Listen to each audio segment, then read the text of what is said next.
जय श्री कृष्ण। सृष्टि के किसी भी तत्व को श्री कृष्ण ने छोड़ा नहीं, जिसके साथ उन्होंने अपना संबंध स्थापित नहीं किया हो या जिसके साथ उन्होंने अपनी तुलना करके उन चीज़ों में अपने को सर्वश्रेष्ठ न बताया हो। पर संसार में हमें कुछ बुराइयां भी दिखाई देती हैं।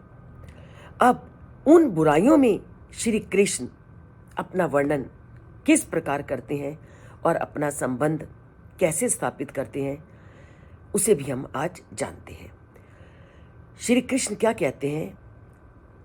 धूतम छलय ताम अस्मि, तेजस तेजस्वी नाम अहम, जयो अस्मि व्यवसायो अस्मि, सत्वम सत्वताम अहम। वो क्या कहते हैं?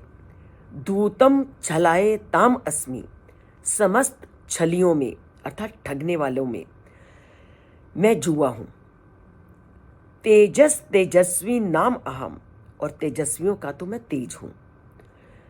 और जयो अस्मि व्यवसायो अस्मि, कि मैं विजेताओं में विजयी हूं, और संकल्पकर्ताओं का मैं संकल्प हूं, और धर्मात्माओं का मैं धर्म हूं।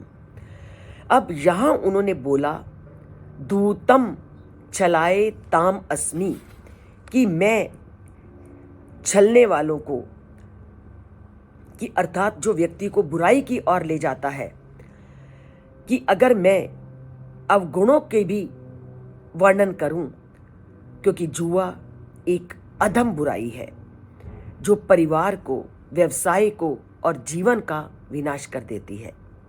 और इसका तो सबसे बड़ा उदाहरण हमें अपने ग्रंथों में ही युधिष्ठिर का देखने को मिलता है। युधिष्ठिर अपना जुआ खेलने के कारण ही महाभारत का युद्ध हुआ। यदि जुआ भी भगवान की महिमा है और इसमें कोई बुराई नहीं है, तब फिर उसकी मनाही क्यों की गई? तो इसका उत्तर भगवान जीवात्मा को क्या देते हैं? कि वो इसका उत्तर देते हैं कि भगवान जीव आत्मा को अपनी शक्ति प्रदान करते हैं। जीव आत्मा को शक्ति प्रदान करने के साथ साथ वह उसे अपनी पसंद को चुनने की स्वतंत्रता भी देते हैं। वह व्यक्ति को शक्ति देते हैं और अपनी पसंद को चुनने की स्वतंत्रता भी देते हैं। यदि हम अपनी शक्ति का दुरुपयोग करते हैं और उस भगवान को भूलना चाहते हैं, तो वे हमें भूलने की शक्ति देते हैं। और अगर हम बुराई में ना फंस करके अपनी शक्ति का अच्छे मार्ग में उपयोग करते हैं, तो वह भी समर्थ हमें वो देते हैं। तो परमात्मा कहते हैं कि ये शक्ति मैं जब लोगों को देता हूं, तो उनको कुछ स्वतंत्रता भी देता हूं, और वो स्वतंत्रता है कि वह अपनी अच्छाई और बुराई का चयन स्वयं ही करें। इसको मैं आपको एक उदाहरण के माध्यम से स्पष्ट करती हूं कि जहां पर हम बिजली को उत्पन्न करते हैं, विद्युत शक्ति को जहां उत्पन्न किया जाता है, तो उस विद्युत शक्ति का प्रयोग करने में व्यक्ति स्वतंत्र है। पावर हाउस क्या होता है कि पावर हाउस बिजली की पूर्ति को करता है। उसका सदुपयोग करना और दुरुपयोग करना के लिए वह उत्तरदायी नहीं होता, उसका उत्तरदायी व्यक्ति होता है। इसी प्रकार भगवान ने व्यक्ति को अनेक शक्तियां दी, वह उन शक्तियों का सदुपयोग करे या उनका दुरुपयोग करे, ये उसके हाथ में है।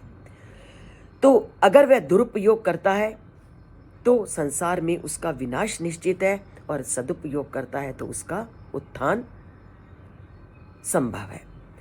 तो श्री कृष्ण कहते हैं कि अगर छलियों को बुराई के मार्ग में ले जाने वाला हूं, तो वह जुआ भी मैं ही हूं।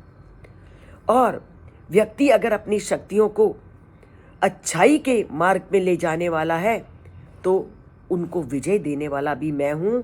और अगर वो अच्छी चिंतन शक्ति रखता है, तो उस अच्छी चिंतन शक्ति को देने वाला भी मैं हूँ और धर्मपूर्ण कार्य को करने वाला मैं हूँ, पर व्यक्ति को चुनना स्वयं है कि वह किस मार्ग को चुनता है।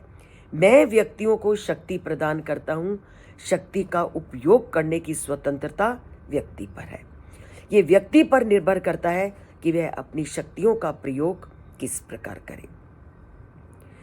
तो शक्तियों का प्रयोग, ईश्वर प्रदत्त शक्तियों का प्रयोग सही रास्ते पर हम कर सके, इसके लिए गीता को पढ़ना, उसको समझना बहुत ज़रूरी है।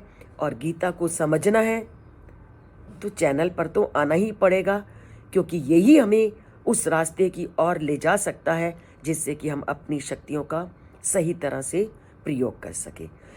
तो करते हैं शक्तियों का सही प्रयोग गीता के इन श्लोकों को समझकर, चैनल को सब्सक्राइब करके, और अगर मेरी बात थोड़ी सी भी आपको अच्छी लगे तो उसको लाइक करके।